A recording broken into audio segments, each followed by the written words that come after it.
Baik, mari kita bersatu dalam doa. Bapa, di dalam nama Tuhan Yesus Kristus, hati kami melimpah dengan ucapan syukur buat kami peduli misi desa boleh mengadakan ibadah Jum pagi hari ini. Pujian penyembahan telah dinaikkan, kiranya menyenangkan hatimu Tuhan. Kami haus akan firman-Mu, kiranya Tuhan yang akan puaskan kami.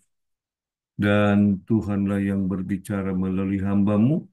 Berkati Jumini, berkati jaringan dan kami semua yang rindu untuk mendengar firman-Mu, Roh Kudus yang berkarya. Sehingga kami akan dengar dengan sungguh, kami lakukan, kami diberkati Tuhan. Di dalam nama Tuhan Yesus Kristus, kami belum mengucap syukur. Haleluya. Amin. Baik, puji Tuhan. Salam buat kita semua. Shalom, Haleluya. shalom. Salam sejahtera dalam kasih Tuhan Yesus Kristus. Selamat Natal bagi kita yang belum pernah ketemu dan selamat Tahun Baru. Nah, pagi hari ini saya mengajak kita untuk belajar merenungkan firman Tuhan dengan satu judul, fokus kepada Tuhan Yesus. Ya, fokus kepada Tuhan Yesus. Ayat pokoknya mari kita melihat di Ibrani pasal yang ke-12 ayat yang kedua. Dikatakan begini, Ibrani pasal yang ke-12 ayat yang kedua, marilah kita melakukannya dengan mata yang tertuju kepada Tuhan Yesus, yang memimpin kita dalam iman dan kita yang membawa iman kita itu kepada kesempurnaan, yang dengan mengabaikan kehinaan, tekun memikul salib, ganti sukacita yang disediakan bagi kita, yang sekarang duduk di sebelah kanan tahta Allah. Puji Tuhan. Nah, rekan-rekan hamba Tuhan yang kami kasih dalam nama Yesus Kristus, kalau kita melihat ini kan dilatar belakangi dari, ya, umumnya kan para teolog menyimpulkan bahwa kitab Ibrani adalah merupakan tulisan Rasul Paulus kepada jemaat di Ibrani. Tentu ini ada yang melatar belakangi kenapa sampai Rasul Paulus itu menyampaikan hal ini supaya jemaat yang ada di sana fokus kepada Tuhan. Nah, dari kata fokus ini saya ambil dari kalimat mata yang tertuju. Saya akan baca sekali lagi Ibrani pasal yang ke-12 ayat 2. Marilah kita melakukannya dengan mata yang tertuju kepada Yesus. Nah, dari kalimat mata yang tertuju kepada Yesus adalah fokus kepada Tuhan. Tentu kita tahu bahwa kita manusia gampang gapus, gapus, gagal fokus seperti itu ya. Ada sesuatu hal yang lewat sehingga kita tidak menjadi fokus. Ya, ibu-ibu kalau dia pergi ke Indomart atau ke mall, itu sering mereka tidak fokus kepada apa yang menjadi targetnya. Ya kan, karena banyak godaan. Contohnya tadinya mau belanja itu hanya sabun colek, dilihat ada diskon Mama Lemon, jadi tidak fokus orang. Padahal tujuannya sebenarnya sabun colek seperti itu. Ya, sebenarnya nih yang lain-lain juga seperti itu. Apalagi kan sekarang kan baru belanja dari mall tentang baju-baju Natal kan begitu kan. Orang tadinya sudah berpikir saya hanya beli ini untuk keperluan Natal segala macam. Tapi gitu nyampe di mall, itu bisa berubah, ya kan?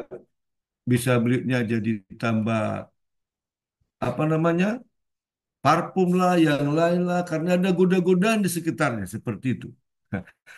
Nah, ternyata saya melihat gambaran-gambaran ini, kenyataan-kenyataan hidup kita di dunia ini pun juga sama halnya di dalam kita melayani Tuhan, juga dalam kita mengiring Tuhan. Terlalu banyak godaan yang membuat kita di dalam sasaran kepada target. Bahkan di dalam mengiring Tuhan pun kadang-kala ya ada aja goda-godaan sehingga kita ya tidak fokus. Nah, kadangkala di dalam contoh aja di hari Minggu pun mau melayani Tuhan pun kita benar-benar rencana sudah bersiap-siap. Ada aja rekayasa-rekayasa yang tak terduga yang membuat kita akhirnya terganggu, ya kan? Tidak fokus seperti itu.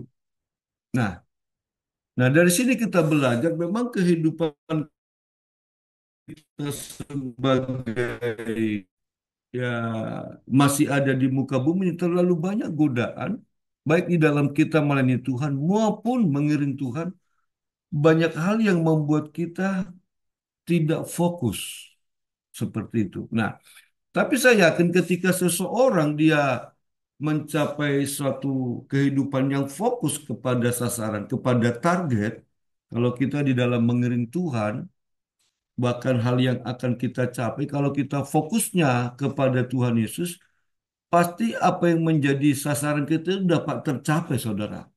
Ya, kita kalau terlalu banyak hal yang akan kita kerjakan pun, itu bisa gagal. Yang ini belum selesai targetnya, ini gagal. Ini belum selesai, ini gagal. Nah, bukan berarti konsep ini saya mengajarkan kita ini ya cukup hanya satu kita jalan tidak. Tetapi kita mau belajar sebagaimana Paulus menyampaikan kepada jemaat di Ibrani, marilah kita melakukannya dengan mata yang tertuju kepada Yesus. Ya, ada sesuatu pesan yang sangat penting bagi kita bahwa perlu kita di dalam mengiring Tuhan fokus kepada Tuhan. Nah, kalau saya katakan tadi dalam hal apapun kita belajar, ada fokus yang akan kita kerjakan seperti itu. Nah, kata fokus kan artinya kan terarah ya kepada satu titik ya, tidak melebar seperti itu. Tapi kalau dia fokus itu terarah khusus seperti itu ya.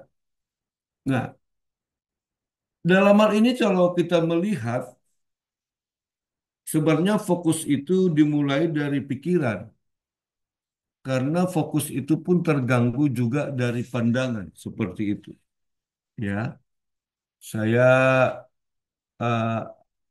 fokus itu pun terganggu dari penglihatan. Memang fokus ini bisa terganggu dari indera kita, ya, baik melihat maupun merasa dan lain sebagainya, seperti itu. Nah, hari ini saya mengajak kita belajar dulu, ada beberapa hal yang dapat membuat seseorang itu bisa mengalihkan kefokusan atau menggagalkan fokus kita, ya. Nah, kalau kita melihat contoh begini. Yang pertama, seseorang itu bisa gagal fokus di dalam mengiring Tuhan, bahkan melayani Tuhan, itu diakibatkan karena godaan-godaan masa lalu, ya, peristiwa masa lalu. Nah, walaupun kalau istilahnya Bung Karno itu jas merah jangan melupakan sejarah. Nah, tetapi kalau di dalam Tuhan, kita itu hal-hal masa lalu sebenarnya ya tidak perlu kita ingat-ingat seperti itu. Kalau Paulus berkatakan bahwa apa yang telah di belakang itu dianggap sampah. Nah, tapi coba kita melihat dulu satu contoh kehidupan yang mereka gagal fokus kepada Tuhan karena mengingat masa lalu. Coba kita belajar dari kitab Keluaran pasal 16 ayat 1 sampai 4. Ya, Keluaran pasal 16 ayat 1 dikatakan begini, setelah mereka berangkat dari Elim, tibalah segenap jemaat Israel di padang gurun Sin yang terletak di antara Elim dan Gunung Sinai. Pada hari yang ke-15 bulan yang kedua sejak mereka keluar dari tanah Mesir. Di padang gurun itu bersungguh-sungguhlah segenap jemaat Israel kepada Musa dan Harun dan berkata kepada mereka, "Ah, kalau kami mati tadinya di tanah Mesir oleh tangan Tuhan ketika kami duduk menghadapi kuali berisi daging dan makan roti sampai kenyang. Sebab kamu membawa kami keluar dari padang gurun ini untuk membunuh seluruh jemaat di jemaat ini dengan kelaparan." Lalu berfirman Tuhan kepada Musa, "Sesungguhnya aku akan menurunkan di langit hujan roti bagimu, maka bangsa itu akan keluar dan memungut tiap-tiap hari sebanyak yang perlu untuk sehari, supaya mereka kucoba apakah mereka hidup menurut hukumku atau tidak." Nah, perlu kita belajar dari firman ini, pengalaman bangsa Israel. Mereka kan sudah diprogramkan Tuhan dengan begitu safety, dengan begitu luar biasa ketika mereka keluar dari tanah Mesir, ya kan? Saya rasa kita semua sudah mengerti cerita ini dengan banyak-banyak mujizat yang mereka lakukan, ya. Tetapi baru di awal saja, sekali lagi saya katakan, baru di awal saja masih di Mesir, sudah banyak hal yang dahsyat yang dikerjakan oleh Tuhan melalui kepemimpinan Musa. Visinya jelas, mereka akan dikeluarkan, ditujukan ke tanah Kanaan, mereka tidak akan melarat, mereka tidak akan menderita, tapi mereka hidup di tanah yang dilimpahi susu dan madu. Tentu memang untuk mencapai tujuan itu perlu proses, ya butuh fokus. Tetapi di tengah-tengah perjalanan Bapak Ibu yang dikasih oleh Tuhan, kita melihat bangsa Israel sempat mereka bersungut-sungut melihat pergumulan yang sebenarnya tidak terlalu berat dari perjalanan. Kalau kita melihat sejak awal mereka keluar sudah banyak mujizat. Tapi dalam satu titik perjalanan ketika mereka berangkat dari Elim, mereka berada di padang gurun Sin, mereka merasa suatu hal kok begini. Akhirnya mereka tidak fokus kepada tujuan yang dicapai, yaitu tanah Kanaan yang melimpah susu dan madu. Mereka terganggu dengan kondisi keadaan ketika itu. Nah, dengan kondisi keadaan tersebut, mengingat mereka di masa lampau mereka, ah, lebih enak seperti model hidup dulu ini. Lebih baik kita di Mesir. Di sini kita bisa mati kelaparan dan segala macam. Padahal kita melihat Tuhan itu sangat luar biasa. Hal apa sih yang tidak dikerjakan oleh Tuhan bagi bangsa Israel ketika mereka dalam perjalanan di tanah Mesir? Dari Mesir ke tanah Kanaan. Ketika di padang gurun sangat banyak. Dari sejak mau keluar tulah, ya ada tiang awan, ada tiang api dengan janji yang sangat luar biasa, penyertaan Tuhan itu. Tetapi itulah kita belajar. Orang bisa gagal fokus kepada Tuhan, kepada sasarannya, kalau dia ingat-ingat masa lalunya. Ya, ingat masa lalunya. Itu sebabnya Paulus dalam kitab Filipi pasal 3 ayat 13 sampai 14 dikatakan begini, "Saudara-saudara, aku sendiri tidak menganggap bahwa aku tidak menangkapnya. Tetapi ini yang kulakukan, aku melupakan apa yang telah di belakangku dan mengarahkan diri kepada apa yang di hadapanku dan berlari-lari kepada tujuan untuk memperoleh hadiah, yaitu panggilan surgawi dalam Kristus Yesus. Ini satu statement dari Rasul Paulus. Juga hal yang sama yang menuliskan kitab Ibrani. Dia sampaikan kepada jemaat Filipi di kitab Filipi. Dia tidak ingat-ingat lagi hal-hal lalu, bahkan bahasa lain juga dianggap sampah. Ada orang berkata, kita harus sadar kalau kita manusia, sampah manusia itu adalah kotoran atau tai seperti itu ya. Itu nggak perlu diingat-ingat lagi, gitu. Ya udah lupakan saja di belakang. Karena apa? Sekali lagi masa lalu ini bisa membuat seseorang gagal fokus. Bapak Ibu dikasih oleh Tuhan, kita di dalam melayani Tuhan pun banyak hal yang coba menggoda-menggoda kita. Ya kan?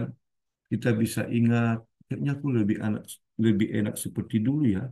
Bebas gini, segala macam. Hati-hati ya, itu bisa membuat kita gagal fokus kepada panggilan Tuhan, menjadi hamba Tuhan, juga kepada panggilan Tuhan. Jadi itu perlu kita perhatikan. Itu yang pertama. Yang kedua, ya, kita melihat eh, sebelum kita masuk kepada poin yang kedua, saya teringat dengan waktu sekolah kitab, saudara. Saya waktu Salatiga itu ingat dengan teman-teman. Ya, memang kalau di sekolah kitab itu, sekolah teologi itu bukan berarti orang itu sudah hidup kudus segala macam, tidak.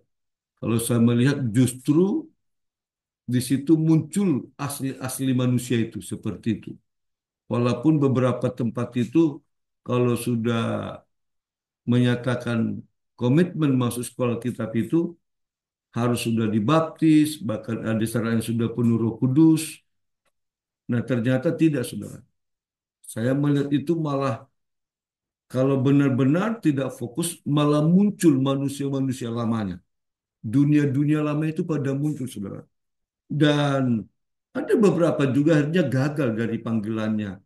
Sudah memutuskan jadi sekolah Alkitab, mau jadi hamba Tuhan, ada yang gagal pulang. Ya, termasuk contoh pola hidup di asrama itu tidak seperti yang diharapkan. Begitu mengalami apa namanya eh, penggemblengan, bahasa kami seperti itu ya, digembleng, dibentuk karakternya, ya kan?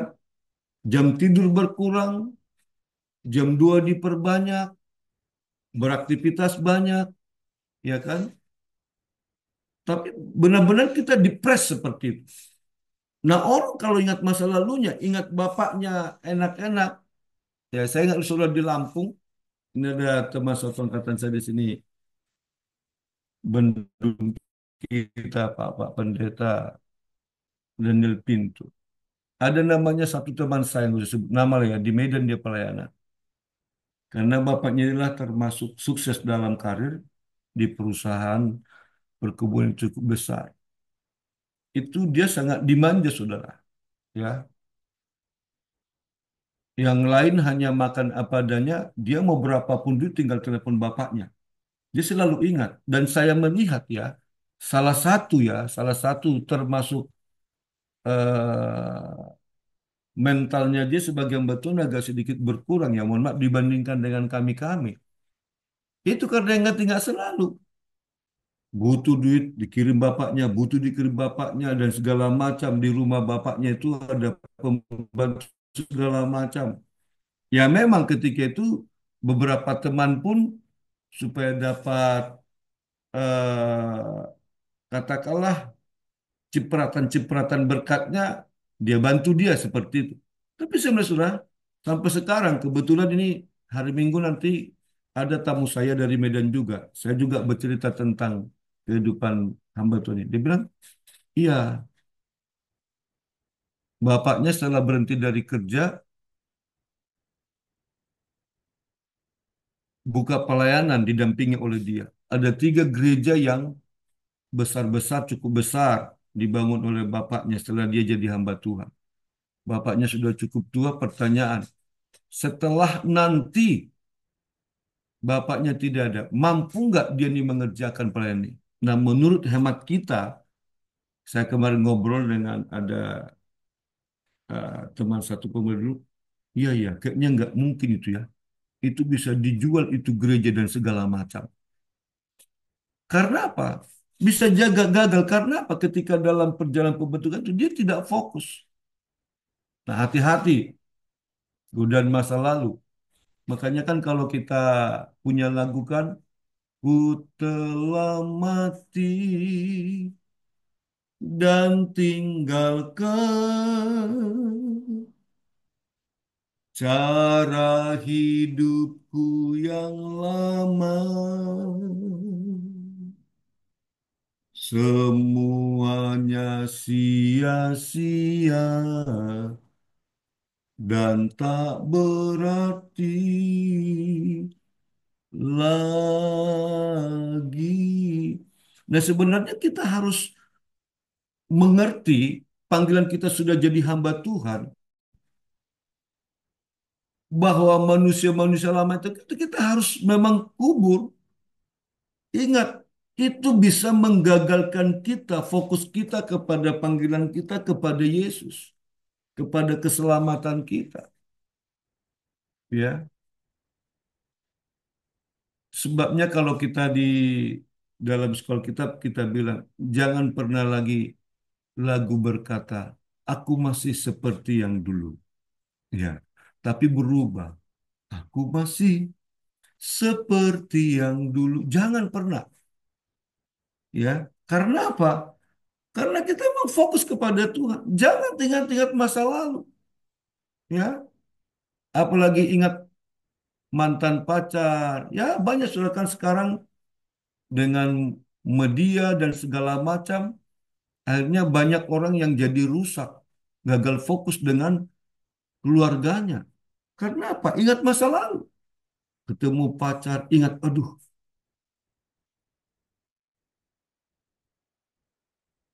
hati-hati. Ini peringatan bagi kita semua ya.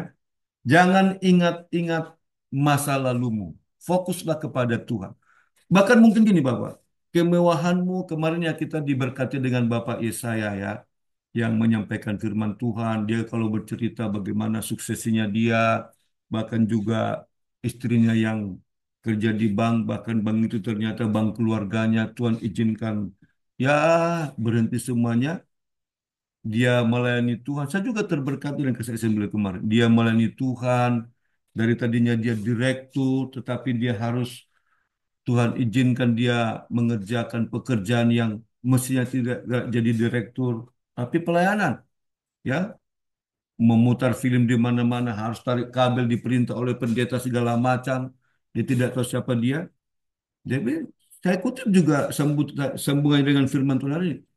Kalau dia fokusnya kepada masa lalunya, mungkin dari apa yang disampaikan kemarin capaiannya, Pak Ketum sudah bilang kemarin, ya, kalaupun kemarin tidak belum diketuk palu, beliau akan masuk kepada penasihat kita, majelis pertimbangan tinggi. Ya, mudah-mudahan kita berharap ada waktu beliau juga. Saya pikir itu sangat bagus. Tapi saya juga melihat intinya kemarin firman Tuhan disampaikan untuk kesaksian hidupnya apa? Ingat, saya sambungkan kepada firman Tuhan, masa lalu itu jangan dibawa-bawa. Ya, fokus kepada Tuhan. Itu yang pertama. Yang kedua, orang bisa gagal fokus ketika keinginan atas sesuatu dan kenikmatan yang terus berlanjut. Ya, kenikmatan-kenikmatan dunia yang terus mengikat kehidupan kita. Ya, kalau dalam kitab Pengkhotbah 1 ayat 8 berkata, sebab keinginan itu tidak ada batasnya. Nah, kalau kita melihat sebenarnya, contoh dalam Alkitab itu akhirnya tidak fokus kepada tujuan panggilan itu. Contohnya ke istri Lot. Istri Lot kan dia gagal fokus karena apa? Keinginan-keinginannya itu dia ingat, saudara. Intinya kan kekayaannya, kemewahannya ketika mereka di Sodom, ya, atau di daerah mereka itu, saudara, sebelum Tuhan bumi hanguskan Sodom dan Gomora itu. Padahal sudah bilang, lari, tinggalkan ini, saya akan tunggal balikan, selamatkan dirimu. Tuhan mau dia berlari terus fokus, sehingga malapetaka itu tidak mengejar dia. Tapi akhirnya apa? Keinginannya, kalau keinginannya, kenikmatan dunia, kenikmatan di tempatnya, Sodom dan Gomora itu membuat dia akhirnya lupa sasaran, lupa fokusnya. Dan akhirnya dia jadi tiang garang. Ya, saya juga belum begitu tahu percis sih, tapi berita yang santri kita dengar sekarang ini kan tentang LA. Saya juga kadang-kala melihat video ini, kalau orang video kirimkan videonya itu bagaimana api yang begitu besar, ya begitu kan. Nah, kita tahu kan Amerika kan ya eh, adalah daerah Kristen, ya kan. Bahkan dari simbolnya pun tentang liberty dan dasar-dasar kebangsaan mereka itu kan, kenegaraan itu juga tidak jauh dari Alkitab atau kebenaran. Tetapi kalau kita melihat fakta yang terjadi, walaupun menurut saya, ya mohon maaf ya, TikTok-TikTok yang begitu kebakarannya dahsyat, aduh kayaknya ini benar apa enggak seperti ini, kok orang tidak meninggal. Ternyata berita yang kita dengarkan hanya 14 orang yang meninggal. Tapi kalau kita melihat di TikTok itu kebakarannya begitu luar biasa. Nah, tapi yang mau saya jelaskan begini. eh Ya, kalau dunia di sana kan di Hollywood itu kan sudah kita tidak asingkan lagi, tentu dunia yang sangat begitu menyakitkan hati Tuhan. Tetapi saya simpulkan dengan cerita ini, orang yang tadinya fokusnya gagal karena keinginan diri sendiri, kenikmatan dunia ini, kenikmatan yang berlanjut, dia bisa gagal fokus kepada Tuhan. Dan terbukti, saudara, sampai menghina Tuhan itu terjadi. Karena apa? Keinginannya ini yang paling diutamakan.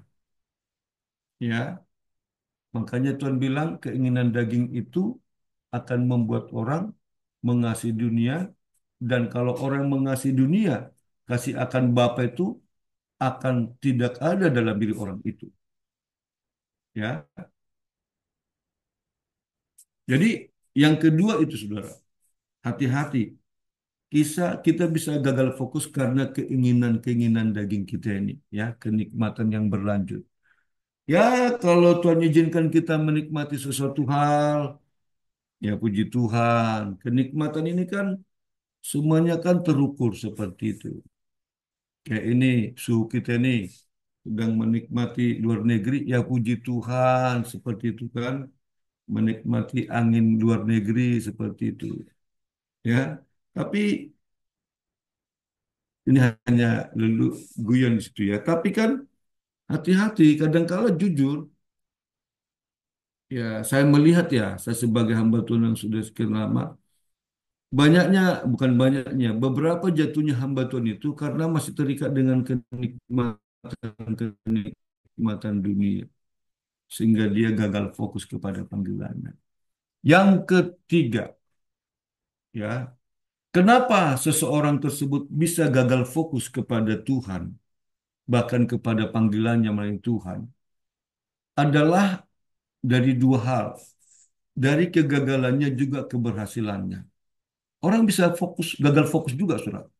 Ketika dia gagal, dia menganggap Tuhan tidak sayang sama dia. Kok Tuhan tidak peduli sama dia. Hati-hati nih. Mungkin kita nih ada banyak hal yang sedang kita rencanakan, belum tercapai, belum dijawab Tuhan. Perhatikan, jangan pernah fokus lari dari pengharapanmu ketika engkau gagal, belum tercapailah keinginan kita. Ya, ini orang bisa jadinya meninggalkan pekerjaan Tuhan. Wah, udahlah, saya udah berdoa selama ini belum dijawab Tuhan dan segala macam. Apa yang saya programkan, kok gagal ya? Kok rugi ya? Hati-hati, saudara. Saya punya ponakan juga seperti itu. Memang sempat saya melihat kehidupannya sempat agak terseok-seok karena dia punya schedule untuk buka usaha itu gagal. Ya, dia buka usaha di Jakarta, kepengen mengembangkan ke daerah Bekasi ini supaya lebih dekat juga ke gereja, ke tempat saya gembalakan. Dia buka, dia sewa ruko, gagal. Dipindah lagi sewa ruko, gagal. Akhirnya putusannya adalah dia bekerja kembali secara kantoran seperti itu. Wah, waktu sudah kemarin proses itu ya, saya melihat saudara, aduh, masih dunia dia kadang-kala dia marah segala macam, perkata-perkataan tidak-tidak kepada istrinya. Saya sampaikan ke istrinya, berdoa saja. Pasti Tuhan bukakan jalan, berdoa saja.